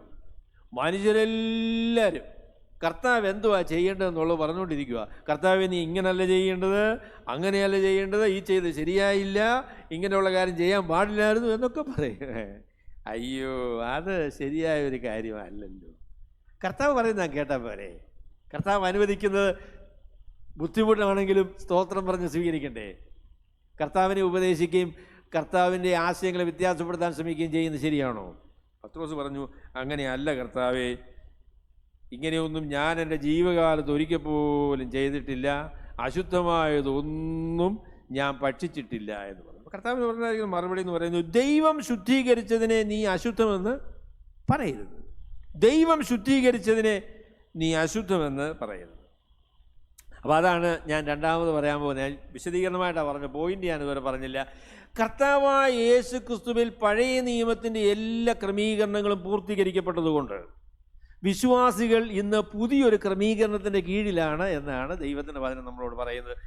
ഡിസ്പെൻസേഷൻ എന്നുള്ളതായിരിക്കുന്ന വാക്ക് ഉപയോഗിച്ചാണെങ്കിൽ ഞാൻ പറയാം, New Testament Christians are not under the old dispensation. പുതിയ നിയമ വിശ്വാസികൾ പഴയ നിയമ ആ ക്രമീകരണത്തിൻ്റെ കീഴിലല്ല. ഞങ്ങളുടെ കുറേ സ്നേഹിതന്മാരുണ്ടായിരുന്നു കേട്ടോ, വയനാട്ടിൽ ഉണ്ടായിരുന്നു. അവർ ന്യായപ്രമാണക്കാരെന്നാണ് വിളിക്കുന്നത്. അപ്പോൾ അവർ കത്തോലിക്ക സഭയിൽ നിന്ന് കരിസ്മാറ്റിക് പ്രസ്ഥാനത്തിൻ്റെ ഭാഗമായിട്ട് രക്ഷിക്കപ്പെട്ടു എന്നുള്ളതായിരിക്കുന്ന വാക്ക് ഞാൻ ഉപയോഗിക്കുകയില്ല. കത്തോലിക്ക സഭയിൽ നിന്ന് വേർപെട്ടു. എന്നിട്ട് അവർ തന്നെ ഒരു ഗ്രൂപ്പായിട്ട് നിൽക്കുക. അപ്പോൾ അവർ പറഞ്ഞു, നമുക്ക് ബൈബിൾ പഠിച്ചു കളയാം എന്ന് പറഞ്ഞ് ഉൽപ്പത്തി പുസ്തകം വായിച്ചിട്ട് വലിയ കുഴപ്പം വന്നില്ല കേട്ടോ. പുറപ്പാടും ഏതാണ്ടൊക്കെ അവർ പറഞ്ഞ് പഠിപ്പിച്ചു. ലേവിയ പുസ്തകത്തിലേക്ക് വന്നു കഴിഞ്ഞപ്പോൾ ലേവിയ പുസ്തകത്തിൽ പറഞ്ഞിരിക്കുന്ന എല്ലാ കാര്യങ്ങളും നമ്മൾ ഇന്ന് അനുസരിക്കണം എന്നുള്ളതായിരിക്കും തീരുമാനത്തിലേക്ക് അവർ വന്നു. ഭക്ഷണ നിയമങ്ങൾ, വസ്ത്രത്തെക്കുറിച്ചുള്ള നിയമങ്ങൾ, മീശ വയ്ക്കുന്നത്, മീശ പഠിക്കുന്നത്, ഈ പറയുന്ന കാര്യങ്ങളെല്ലാം അതുപോലെ തന്നെ അനുസരിക്കണം എന്നവർ പറഞ്ഞു. അവർ ന്യായപ്രമാണക്കാരെന്നാണ് വിളിക്കുന്നത്. അപ്പം ഞാൻ പറയാം, ബൈബിൾ വ്യാഖ്യാനിക്കുക എന്ന് പറയുന്നത് എളുപ്പമുള്ള കാര്യമല്ല. നമ്മൾ ബൈബിളിനെ കാണേണ്ട, കർത്താവായ യേശു ക്രിസ്തുവിൻ്റെ വരവിന് ശേഷം പഴയ നിയമത്തെ കാണുന്നത് കർത്താവായ യേശു ക്രിസ്തുവിൽ കൂടെയാണ്. യേശു ക്രിസ്തുവിനെ മാറ്റി നിർത്തി നിങ്ങൾ പഴയ നിയമം വായിച്ചാൽ നിങ്ങൾ തെറ്റി. പഴയ നിയമം വായിക്കുന്നത് യേശു ക്രിസ്തുവിൽ കൂടെ മാത്രമേ വായിക്കാവൂ. ഏതൊക്കെ കാര്യങ്ങൾ കർത്താവായ യേശു ക്രിസ്തുവിൽ പൂർത്തിയായി, ഏതൊക്കെ കാര്യങ്ങൾ ദൃഷ്ടാന്തമായിരുന്നു, ഏതൊക്കെ കാര്യങ്ങളാണ് ഇന്ന് നമുക്ക് ബാധകമായിരിക്കുന്നത് എന്നുള്ളതായിരിക്കുന്ന കാര്യം നമ്മൾ വളരെ ശ്രദ്ധയോടുകൂടെ ചിന്തിക്കേണ്ടതായിരിക്കുന്ന കാര്യമാണ്. പുതിയ നിയമത്തിൽ നമ്മൾ ഒരുപാടൊന്നും ശ്രദ്ധ കൊടുത്തിട്ടില്ലാത്തൊരു കാര്യമാണ്. നാം ന്യായപ്രമാണത്തിൻ്റെ കീഴിലല്ല, കൃപയ്ക്കത്ര അധീനരായിരിക്കുന്നു. We are under grace, we are not under the law. ന്യായപ്രമാണത്തിൻ്റെ കീഴിലല്ല, നാം കൃപയ്ക്ക് അധീനരായിരിക്കുന്നു എന്ന് പറഞ്ഞാൽ എന്താണ് എന്ന ചോദ്യം വളരെ പ്രസക്തമായിരിക്കുന്ന ചോദ്യം. അപ്പം പത്രോസിനോട് പറയുന്ന കാര്യം, പത്രോസേ, നീ വിചാരിക്കുന്നത് പോലെയുള്ള നിയമങ്ങളും പരിപാടികളും എല്ലാം അത് കഴിഞ്ഞുപോയി. കർത്താവായ യേശു ക്രിസ്തുവിൽ അത് പൂർത്തിയായി. ഇനിയും പുതിയ നിയമം അനുസരിച്ച്, പുതിയ ഉടമ്പടി അനുസരിച്ച്, ദൈവത്തിൻ്റെ ക്രമീകരണം അനുസരിച്ച് ഒരു പുതിയ രീതിയിലാണ് ഇനി കാര്യങ്ങളെല്ലാം വീക്ഷിക്കാൻ പോകുന്നത് എന്നാണ് കർത്താവ് പറയുന്നത്. ക്രിസ്തീയ സമുദായങ്ങൾക്ക് ഒരു നല്ല പങ്കാളികൾക്ക് ഇത് പിടികിട്ടിയിട്ടില്ല കേട്ടോ. അവർ പറയുന്ന പല കാര്യങ്ങളും പഴയ നിയമത്തിൻ്റെ രീതികളും പഴയ നിയമത്തിൻ്റെ പരിപാടികളുമാണ്. പല സമുദായങ്ങളിലും അച്ഛനും പിന്നെ അല്ലേ ക്ലർജി ആൻഡ് ലൈറ്റി അല്ലേ, പിന്നെ പുരോഹിതന്മാരും സാധാരണ വിശ്വാസികളും. പുരോഹിതന്മാർക്ക് പ്രത്യേകമായിരിക്കുന്ന വേഷവിധാനം, അവർക്ക് പ്രത്യേകമായിരിക്കുന്ന അധികാരങ്ങൾ, പരിപാടികളൊക്കെ. അതിന് എവിടെയാണ് തെളിവ്? അവരുടനെ തന്നെ ലേവ്യ പുസ്തകത്തിലേക്ക് പോകും. അപ്പം അഹരോൻ്റെ കൂടെയുള്ള ആൾക്കാർ ഏതൊക്കെ വസ്ത്രമാണ് ധരിക്കേണ്ടതെന്നുള്ളതിനെ നടുക്കെട്ട് വേണം, പിന്നെ ഇത് വേണം, മറിച്ച വേണം എന്നൊക്കെ പറഞ്ഞിട്ടുണ്ട്. ഞങ്ങളുടെ നടുക്കെട്ടെന്ന് പറയുന്നത് ലേവ്യ പുസ്തകത്തിലുള്ളതായിരിക്കുന്ന നടുക്കെട്ട്. എൻ്റെ പോലെ അപ്പം നിങ്ങൾ ഏത് ഡിസ്പെൻസേഷനിൽ ജീവിക്കുന്ന ആൾക്കാരാണ്? നിങ്ങൾ പഴയ നിയമത്തിൽ ജീവിക്കുന്ന ആൾക്കാരാണോ അതോ പുതിയ നിയമത്തിലാണോ? അപ്പോസ്തലനായ പത്രോസിനും യോഹന്നാനും യാക്കോബിനും പൗലോസിനും ഒക്കെ സാധാരണ വിശ്വാസികളിൽ നിന്ന് എന്ത് വ്യത്യാസമാണ് അവർ വസ്ത്രധാരണത്തിലുണ്ടായിരുന്നത്? പത്രോസിന് അരക്കെട്ട് എങ്ങനെ ഉണ്ടായിരുന്നു? അരക്കെട്ട് പരിപാടി ഒന്നും ഉണ്ടായിരുന്നില്ല. അവർ സാധാരണ വിശ്വാസികൾ മാത്രമായിരുന്നു. പഴയ നിയമത്തിൽ പുരോഹിത ശുശ്രൂഷ ചെയ്യാനായിട്ട് ഒരു പ്രത്യേക വിഭാഗത്തിലുള്ള ആളുകളുണ്ടായിരുന്നു. അവർക്ക് മാത്രമേ അത് ചെയ്യാൻ പറ്റുള്ളൂ. പുതിയ നിയമത്തിലേക്ക് വന്നപ്പോൾ അങ്ങനെയുള്ള യാതൊരു ക്രമീകരണവുമില്ല. വിശ്വാസികൾ എല്ലാവരും പുരോഹിതന്മാരാണ്. കർത്താവിൻ്റെ ശുശ്രൂഷ ചെയ്യുവാനുള്ള സ്വാതന്ത്ര്യം അവർക്കുണ്ട് എന്നുള്ള കാര്യം നമുക്ക് പുതിയ നിയമം മുഴുവനും, വിശേഷാൽ എബ്രായ ലേഖനം വായിച്ചു വന്നാൽ നമുക്കറിയാം അല്ലേ? അവിടെ ഈ പുതിയ നിയമത്തിലേക്കുള്ള മാറ്റം പലർക്കും മനസ്സിലായിട്ടില്ല. അവർ പുതിയ നിയമവും പഴയ നിയമവും എല്ലാം കൂടെ കൂട്ടിക്കലർത്തി ആകെപ്പാടെ കുളമായിട്ട് ആണ് ബൈബിളിനെ മനസ്സിലാക്കുന്നത്. അപ്പോൾ അത് വളരെ പ്രധാനപ്പെട്ട ഒരു കാര്യം കേട്ടോ. ഈ നടുക്കവും ബുദ്ധിമുട്ടും പ്രയാസവും ഒക്കെ പത്രോസിന് വന്നത് നമുക്ക് മനസ്സിലാക്കാൻ കഴിയുന്നൊരു കാര്യമാണ്. ഇത് വലിയ പ്രയാസമുള്ളതായിരിക്കുന്ന കാര്യം. പത്രോസ് അനുസരിച്ച് പോയി കേട്ടോ. അതിനെക്കുറിച്ച് നമുക്ക് അടുത്ത ആഴ്ച പറയാം. പത്രോസ് അനുസരിച്ച് പോയി. പക്ഷേങ്കിൽ യെരുശലേമിൽ ചെന്ന് കഴിഞ്ഞപ്പോൾ പണിപാളി. നീ എന്താ ചെയ്തതെന്ന് ചോദിച്ചു. അപ്പം മാർപ്പാപ്പ എന്ന് ആണെങ്കിലും യോജിക്കുന്നില്ലെങ്കിൽ വിമർശിക്കാനുള്ള അനുവാദമുണ്ട് കേട്ടോ. മാർപ്പാപ്പ ആണെങ്കിലും ചെയ്ത കാര്യം യോഗ്യമല്ല എന്ന് തോന്നിയാൽ വിമർശിക്കാനുള്ള അനുവാദമുണ്ട്. പുള്ളി കൈയൊക്കെ കൈകൂപ്പിയൊന്നും എഴുതിയിട്ടില്ല. എങ്കിലും ഞാൻ വിചാരിക്കുക, അപ്പം പത്രോസ് പറഞ്ഞു, എൻ്റെ പൊന്നു സഹോദരന്മാർ, ഞാൻ പറയുന്നൊന്ന് കേൾക്കണേ. അത് കഴിഞ്ഞേച്ച് നിങ്ങൾ എന്തെങ്കിലുമൊക്കെ പറഞ്ഞാട്ടെ, ഞാനൊന്ന് പറയട്ടെ. എൻ്റെ പൊന്നെ, ഞാൻ പോകാൻ വിചാരിച്ചതല്ല. ഇവരെ മാനസാന്തരപ്പെടുത്താനായി കൊർന്നല്യോസ് എന്ന് പറയുന്ന ഒരു ശതാധിപനുണ്ട്. അദ്ദേഹത്തിന് സുവിശേഷത്തിൽ താല്പര്യമുള്ള ആളാണ്. നമുക്കൊന്ന് സന്ദർശിച്ചാലോ? അദ്ദേഹത്തോട് സുവിശേഷം പറഞ്ഞാൽ മിക്കവാറും കേൾക്കാൻ സാധ്യതയുണ്ട്. ഒന്ന് പോയാലോ എന്ന് വിചാരിച്ച് പോയതല്ല. ആ വഴിക്ക് പോകാൻ താല്പര്യം ഉണ്ടായിരുന്നില്ല. ദൈവത്തിൻ്റെ പരിശുദ്ധാത്മാവ് നിർബന്ധിച്ച് പോയേ പറ്റുള്ളൂ എന്ന് പറഞ്ഞ് സമ്മർദ്ദം ചെലുത്തി എന്നെ വിട്ടതാണ്, അല്ലാതെ ഞാൻ പോയതല്ല. കാരണം ഒരു ജാതീയനായിരിക്കുന്ന ഒരു മനുഷ്യൻ്റെ വീട്ടിൽ ചെന്ന് അവിടെ ഭക്ഷണം കഴിക്കുക എന്ന് പറയുന്നത് യഹൂദന് സ്വീകാര്യമായിരിക്കുന്ന കാര്യമല്ല. അവിടെ ജാതീയനായിരിക്കുന്ന ഒരു മനുഷ്യൻ്റെ വീട്ടിൽ പോയി ഭക്ഷണം കഴിച്ചു എന്ന് പറഞ്ഞാൽ ഭയങ്കര ഗുരുതരമായിരിക്കുന്ന കുറ്റമായിട്ടാണ് യഹൂദന്മാരെ കണക്കാക്കിയിരുന്നത്. അപ്പം അതിനെക്കുറിച്ചും കൂടെ ഒഴിവാക്കി ഞാൻ പറയാം. അതായത് പഴയ നിയമത്തിൽ എങ്കും ജാതികളുടെ വീട്ടിൽ പോകരുതെന്ന് പറഞ്ഞിട്ടില്ല കേട്ടോ, എങ്കും പറഞ്ഞിട്ടില്ല. പിന്നെ എന്താ അവർ പോകാഞ്ഞേ? വീട്ടിൽ പോയി വേറൊരിടത്തിലൂടെ ഭക്ഷണം കഴിച്ചാൽ അത് പാപമാണെന്ന് പറയാനുള്ള കാര്യം എന്താ? അങ്ങനെയൊന്നും ബൈബിളിൽ പറഞ്ഞിട്ടില്ല. അതിന് കാര്യം എന്താണെന്ന് ചോദിച്ചാൽ, അവിശ്വാസിയായ ജാതീയനായിരിക്കുന്ന ഒരുത്തൻ്റെ വീട്ടിൽ പോയാൽ അവൻ എങ്ങനെയാണ് ഈ ആഹാരം പാചകം ചെയ്യുന്നതിനെക്കുറിച്ച് അറിയത്തില്ല. അവൻ പറയുന്നത് സത്യമാണെന്ന് അറിയത്തില്ല. അവനെന്ത്, അത് പണ്ടൊരാൾ പറഞ്ഞ പോലെ വെജിറ്റബിൾ കട്ട്ലേറ്റാണെന്നും പറഞ്ഞ് കൊടുത്തതാണ് കേട്ടോ. ആള് ബ്രാഹ്മണനാണ്, കഴിച്ച ആള്. അപ്പോൾ പുള്ളി പറയുന്നത് സാധാരണ കട്ട്ലേറ്റിനേക്കാളും രുചിയുണ്ടല്ലോ എന്ന് പറഞ്ഞു. ഒരു രുചിയൊക്കെ ഉണ്ടല്ലോ എന്ന് പറഞ്ഞു. അപ്പോൾ രണ്ട് മൂന്ന് പ്രാവശ്യം പുള്ളി കഴിച്ചു കേട്ടോ. കഴിച്ചു കഴിഞ്ഞപ്പോൾ ഇതെന്താ ഇത്രയും രുചി ചോദിച്ചപ്പോൾ പറഞ്ഞു, ഇത് മട്ടനാടാന്ന്. അതുകൊണ്ടാണ് ഇത്ര രുചി വന്നേത്. അപ്പോൾ പറഞ്ഞാൽ ആൾ പറയുന്നത് വിശ്വസിക്കാനൊക്കത്തില്ലല്ലോ. അപ്പോൾ അതുകൊണ്ട് അവർ തീരുമാനിച്ച കാര്യം എന്ന് ചോദിച്ചാൽ, ഒരു അവിശ്വാസികളെയും വീട്ടിൽ പോകണില്ല. അവരുമായിട്ട് യാതൊരു സംസർഗവും വേണ്ട, അവർ പറയുന്ന വാക്കും കേൾക്കണ്ട, അവരുമായിട്ടുള്ള യാതൊരു വിധമായിരിക്കുന്ന ആഹാരവും കഴിക്കേണ്ട, ഒരു പരിപാടിയും വേണ്ട. ദൈവം അതങ്ങനെ ഉദ്ദേശിച്ച കാര്യമൊന്നുമല്ല കേട്ടോ. അപ്പം ഞാൻ പറയാം, ദൈവം നമുക്ക് തരുന്ന അവകാശങ്ങൾ, ദൈവം തരുന്നതായിരിക്കുന്ന ഉത്തരവാദിത്വങ്ങൾ, ദൈവം തരുന്ന പ്രത്യേകതകൾ മനുഷ്യരിൽ നിന്ന് അകന്നു നിൽക്കാനുള്ള കാരണമായിട്ട് തീരാൻ കേട്ടോ. അതൊരു അപകടമാണ്. എന്നാൽ ശ്രദ്ധയില്ലാതെ ആൾക്കാരുടെ കൂടെ പോയാലോ അത് പ്രശ്നമില്ലയോ? അതൊരു വലിയ ബുദ്ധിമുട്ടാണ് കേട്ടോ. ലോകത്തിലുള്ള മനുഷ്യരോട് എങ്ങനെ സഹകരിക്കണം എന്നുള്ളതായിരിക്കുന്ന ചോദ്യം ഗൗരവമായിരിക്കുന്നൊരു ചോദ്യമാണ്. ഒരു ശ്രദ്ധയുമില്ലാതെ അവർ ചെയ്യുന്നതെല്ലാം ഞാനും ചെയ്യും, അവർ തരുന്നതെല്ലാം ഞാനും കഴിക്കും, അവരുടെ കൂടെ ഇരുന്ന് എന്ന് പറഞ്ഞാൽ അപകടമാണ്, അതല്ലേ? ബുദ്ധിമുട്ടാണ്. എന്നാൽ ഞാൻ വിശുദ്ധനായിരിക്കുന്ന ആളാണ്, ഞാൻ നിങ്ങളുമായിട്ട് യാതൊരു വിധത്തിലും സഹകരിക്കുകയില്ല, 4-ാം നൂറ്റാണ്ടിലാണോ അതിനുശേഷമാണെന്ന് എനിക്കറിയത്തില്ല, ഒരു വിശുദ്ധനുണ്ടായിരുന്നു. അദ്ദേഹത്തിൻ്റെ പേരെന്താണെന്നറിയാമോ? തൂണ് വിശുദ്ധൻ എന്നാണ് പറയുന്നത്. പില്ലർ സെയിൻറ്റ് കേട്ടിട്ടുണ്ടോ നിങ്ങൾ?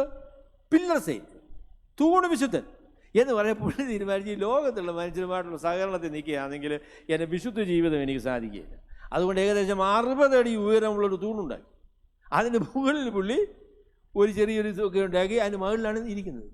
അപ്പോൾ ആൾക്കാർ ചോദിച്ചാൽ താഴെ നിന്ന് ആഹാരം ഇങ്ങനെ കിട്ടി ഒലിച്ചങ്ങോട്ട് കയറ്റും, അങ്ങനെ കഴിക്കും. എന്നിട്ട് ലോകവുമായി യാതൊരു സംസർഗവും ഇല്ലാത്ത ആളെന്നുള്ള നിലയിൽ ഇദ്ദേഹം തൂണ് വിശുദ്ധൻ എന്ന് അദ്ദേഹത്തെക്കുറിച്ച് പേരായി. He's a pillar saint. എൻ്റെ പൊന്നു സഹോദരന്മാരെ, നമ്മളെക്കുറിച്ച് തൂണ് വിശുദ്ധനാകാനായിട്ട് പ്രതീക്ഷിക്കുന്നില്ല. We are not pillar saints. You are in the world. നിങ്ങൾ ലോകത്തിലാണ്. You are in the world but you are not of the world. ഈ ലോകക്കാരല്ല, എന്നാൽ ലോകത്തിലാണ്. അത് വളരെ ബുദ്ധിമുട്ടുള്ളതായിരിക്കുന്ന ഒരു ബാലൻസാണ്. എത്രത്തോളം പോകാം, എത്രത്തോളം സഹകരിക്കാം, എവിടെയാണ് അരുത് എന്ന് പറയേണ്ടത് എന്നൊക്കെ ഉള്ളത് പ്രാർത്ഥനാപൂർവം ദൈവകൃപയിൽ ആശ്രയിച്ച് പരിശുദ്ധാത്മാവിൻ്റെ നിയന്ത്രണത്തിൽ നമ്മൾ എടുക്കേണ്ടതായിരിക്കുന്ന തീരുമാനമാണ്. ലോകത്തുള്ള സകല മനുഷ്യരോടുള്ള ബന്ധം ഉപേക്ഷിച്ച് ആരുമായിട്ട് സഹകരണമില്ല എന്ന് പറഞ്ഞ് ജീവിക്കാനായിട്ട് സാധിക്കും. അത് ദൈവം അനുവദിക്കുന്നതായിട്ടുള്ള കാര്യമല്ല. നമുക്ക് മീനെ കൈ നനയാതെ മീനെ പിടിക്കാൻ പറ്റുമോ? എനിക്ക് മീനെ പിടിക്കുന്ന ഇഷ്ടമാണ്. പക്ഷെങ്കിൽ ഞാൻ സമുദ്രത്തിൻ്റെ അടുത്ത് അല്ലെങ്കിൽ വെള്ളത്തിനടുത്ത് പോവുകയുമില്ല, കൈ നനയ്ക്കുകയുമില്ല. മീൻ എന്ത് ചെയ്യണം? ചോടി എൻ്റെ അടുത്ത് വന്നാൽ ഞാൻ കയറി അവൻ എന്ത് ചെയ്യും? പിടിക്കും. എത്ര മീനെ കിട്ടും നിങ്ങൾക്ക്? കിട്ടുമോ ഡിലൻ സഹോദര? ഒരു മീനെ കിട്ടി. അപ്പോൾ എങ്ങനെ? ഇത് ഞാനിവിടെ ഇങ്ങനെ ധ്യാനിച്ചുകൊണ്ടിരിക്കുമ്പോൾ ചോടി വന്ന മീനാണ്.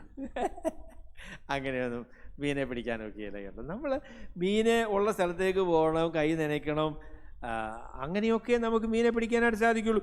എന്നാൽ ഒരു പ്രസ്താവന പറഞ്ഞ് ഞാനത് അവസാനിപ്പിക്കാം. എന്താണെന്ന് ചോദിച്ചാൽ അടുത്ത ആഴ്ചയിൽ ഞാൻ അതിനെക്കുറിച്ച് കൂടുതൽ നിങ്ങളോട് പറഞ്ഞോളാം. അത് ഒരു പ്രസ്താവന പറഞ്ഞാൽ എന്താണെന്ന് ചോദിച്ചാൽ സഹകരണത്തിൻ്റെ അതിർത്തി എന്താണ്? സഹകരണത്തിൻ്റെ അതിർത്തി എന്താണ്? അതിന് ഞാൻ പറയാൻ ആഗ്രഹിക്കുന്ന മറുപടി എന്ന് പറയുന്നത് ആരെ സ്വാധീനിക്കുന്നു എന്നതാണ് അതിൻ്റെ ചോദ്യം. ആരെ സ്വാധീനിക്കുന്നു എന്നതാണ് ചോദ്യം. നിങ്ങൾ ലോകത്തുള്ള മനുഷ്യരുടെ സ്വാധീനത്തിൽ പെട്ടുപോകുന്നുവെങ്കിൽ നിങ്ങൾ തെറ്റായിരിക്കുന്ന ബന്ധത്തിലാകട്ടോ. ലോകത്തുള്ള മനുഷ്യരുടെ സ്വാധീനത്തിൽ പെട്ടുപോകുന്നു. അവർ ദൈവത്തിന് ഹിതത്തിന് വിപരീതമായ കാര്യങ്ങൾ ചെയ്യുവാൻ നിങ്ങളെ പ്രേരിപ്പിക്കുന്നുവെങ്കിൽ നിങ്ങളുടെ ബന്ധം അശുദ്ധമായിരിക്കുന്ന ബന്ധമാണ്. എന്നാൽ നിങ്ങൾ അവിശ്വാസിയുമായുള്ള സംസർഗത്തിൽ ആണ്. പക്ഷെങ്കിൽ അവൻ്റെ മേൽ നിങ്ങൾക്കുള്ള സ്വാധീനമാണ് അവന് നിങ്ങളുടെ മേലുള്ള സ്വാധീനത്തെക്കാൾ. അവനോടുള്ള സഹകരണ നിമിത്തവും ബൈബിൾ ക്ലാസ്സിന് വരാൻ തുടങ്ങി. എന്നാൽ സഭായോഗത്തിന് പോകാമെന്ന് പറഞ്ഞപ്പോൾ എന്നാൽ ഞാനും വരിക എന്ന് പറഞ്ഞു അല്ലേ? അയ്യോ, എത്ര നല്ല ബന്ധമാണ്. ആരെ സ്വാധീനിക്കുന്നു എന്നുള്ളതാണ് ചോദ്യം. ആരെ സ്വാധീനിക്കുന്നു? നിങ്ങളുടെ സുഹൃത്തുക്കൾ നിങ്ങളെ സ്വാധീനിച്ച് ദൈവഹിതത്തിന് വിരുദ്ധമായ കാര്യങ്ങളാണ് ചെയ്യുന്നതെങ്കിൽ നിങ്ങളുടെ ബന്ധം തെറ്റാണ്. എന്നാൽ അവരെ സ്വാധീനിച്ച് ദൈവഹിതത്തിന് അനുസൃതമായ രീതിയിൽ ബൈബിൾ വായിക്കാൻ, ബൈബിളിലെ ആശയങ്ങൾ കേൾക്കുവാൻ, ജീവിതത്തിലെ പ്രശ്നങ്ങൾക്ക് കർത്താവ് പരിഹാരമാണ് എന്നത് നിങ്ങളിലൂടെ മനസ്സിലാക്കുവാൻ, ദൈവിക സംസർഗത്തിലേക്കുള്ളൊരു ആകർഷണം ഉണ്ടാക്കുവാൻ നിങ്ങൾക്ക് സാധിച്ചുവെങ്കിൽ അത് എത്രയോ മനോഹരമായിരിക്കുന്ന ബന്ധമാണ്. എങ്ങനെയാണ് ലോകത്തിലെ മനുഷ്യരോട് നമ്മൾ ഇടപെടേണ്ടത്? ആരെ സ്വാധീനിക്കുന്നു എന്നതാണ് ഏറ്റവും പ്രധാനപ്പെട്ട ചോദ്യം. അവിടെ പത്രോസിൻ്റെ പ്രശ്നമെന്ന് പറയുന്നത് ഈ ആൾക്കാരുമായിട്ട് യാതൊരു സഹകരണവും പാടില്ല എന്നുള്ളതായിരിക്കുന്ന തീരുമാനമാണ്. എന്നാൽ അത് ദൈവഹിതപ്രകാരമുള്ളൊരു തീരുമാനമല്ല പഴയ നിയമത്തിൽ പോലും. എന്നാൽ അതിനുള്ളതായിരിക്കുന്ന അതിർത്തി വരമ്പുകളെല്ലാം കർത്താവായ യേശുക്രിസ്തുവിൽ പൂർത്തീകരിക്കപ്പെട്ടു. അത് അവിടെ അവസാനിച്ചു എന്നുള്ള കാര്യമാണ് തുറന്ന് നമ്മൾ വായിക്കുമ്പോൾ നമുക്ക് മനസ്സിലാക്കാനായിട്ട് സാധിക്കുന്നത്. എന്നെ പ്രിയമുള്ളവരെ, ഞാൻ ഈ വാക്കുകൾ പറഞ്ഞ് അവസാനിപ്പിക്കട്ടെ. നല്ല ആഗ്രഹങ്ങളോടുകൂടെ ദൈവത്തെ അന്വേഷിക്കുന്ന മനുഷ്യർക്ക് ദൈവത്തെ അധികം അറിയുവാൻ, ദൈവത്തോടുള്ള ബന്ധത്തിൽ തീവ്രമായ അനുഭവങ്ങൾ ഉണ്ടാകുവാൻ, ദൈവത്തിൻ്റെ വചനത്തെ മനസ്സിലാക്കുവാൻ, ദൈവഹിതം തങ്ങളുടെ ജീവിതത്തിൽ നിവർത്തിക്കുവാനായിട്ട് സാധിക്കും. അതുകൊണ്ട് രക്ഷിക്കപ്പെട്ടതിന് ശേഷം ഇത് ആവശ്യമാണ് കേട്ടോ. കർത്താവിനെ അന്വേഷിക്കുന്ന, കർത്താവിനെ ഹിതം ചെയ്യുവാൻ ആഗ്രഹിക്കുന്ന, കർത്താവിനെ ഭയപ്പെടുന്ന ആ ഒരു മനസ്സും മനോഭാവവും നമുക്കുണ്ടാകാം. രണ്ടാമത് പറയാൻ ആഗ്രഹിക്കുന്നത്, ദൈവം ആഗ്രഹിക്കുന്നത് പോലെ മനുഷ്യരോട് ഇടപെടുവാൻ, അവരുടെ ജീവിതങ്ങളിലേക്ക് കടന്നു ചെല്ലുവാൻ, അവരുമായി ബന്ധം സ്ഥാപിക്കുവാൻ, ആ ബന്ധത്തിൻ്റെ അടിസ്ഥാനത്തിൽ അവരെ കർത്താവിലേക്ക് നയിക്കുവാൻ ആ നിലയിലുള്ള ഒരു സ്വാതന്ത്ര്യം, അതിനായിട്ടുള്ള ഒരു വെല്ലുവിളി ആണ് ദൈവത്തിൻ്റെ വചനത്തിൽ നിന്ന് നമുക്ക് നൽകുന്നത്. ആദ്യമായിട്ട് ഒരു യഹൂദൻ ഒരു ജാതീയനായ മനുഷ്യൻ്റെ വീട്ടിൽ ചെന്ന് അവനോടൊപ്പം ഭക്ഷണം കഴിച്ച് അവനോട് സുവിശേഷം പറയുന്നത് അപ്പോസ്തലനായ പത്രോസിൻ്റെ ചരിത്രത്തിൽ നിന്നാണ് നമുക്ക് മനസ്സിലാക്കാനായിട്ട് സാധിക്കുന്നത്. അപ്പോൾ അതിൻ്റെ വിശദാംശങ്ങളിലേക്ക് അടുത്ത ആഴ്ചയിൽ ഞാൻ വരാം. ദൈവം നമ്മളെല്ലാവരെയും അനുഗ്രഹിക്കുമാറാകട്ടെ. ഞങ്ങളെ സ്നേഹിക്കുന്ന ഞങ്ങളുടെ വാഴ്ത്തപ്പെട്ട കർത്താവെ, അവിടുന്ന് ഞങ്ങൾക്ക് നല്ല കർത്താവായി ഉണ്ട് എന്നുള്ളത് കൊണ്ട് ഞങ്ങൾ നന്ദിയോടെ അങ്ങ് സ്തുതിക്കുന്നു. കർത്താവിനെ അറിയുവാനും അന്വേഷിക്കുവാനുമുള്ള ആഗ്രഹം അവിടുത്തെ പരിശുദ്ധാത്മാവിനാൽ ഞങ്ങളുടെ ഹൃദയങ്ങളിൽ തന്നല്ലോ. സുവിശേഷം വിശ്വസിക്കുവാനായിട്ട് ഞങ്ങൾക്ക് അവസരങ്ങൾ തന്നല്ലോ. അതിനായിട്ട് ഞങ്ങൾ നന്ദിയോടെ അങ്ങേ സ്തുതിക്കുന്നു. കർത്താവെ, അവിടുന്ന് ഞങ്ങൾക്ക് തരുന്ന എല്ലാ ബന്ധങ്ങളും ദൈവികത പ്രകാരം ക്രമപ്പെടുത്തുവാൻ, ദൈവത്തിൻ്റെ ഇഷ്ടം ഞങ്ങളുടെ ജീവിതങ്ങളിൽ നിവർത്തിക്കുവാൻ അവിടെ ഞങ്ങളെ സഹായിക്കണം എന്ന് ഞങ്ങൾ പ്രാർത്ഥിക്കുന്നു. കർത്താവായ യേശു ക്രിസ്തുവിൻ്റെ വിലയേറിയ നാമത്തിൽ തന്നെ.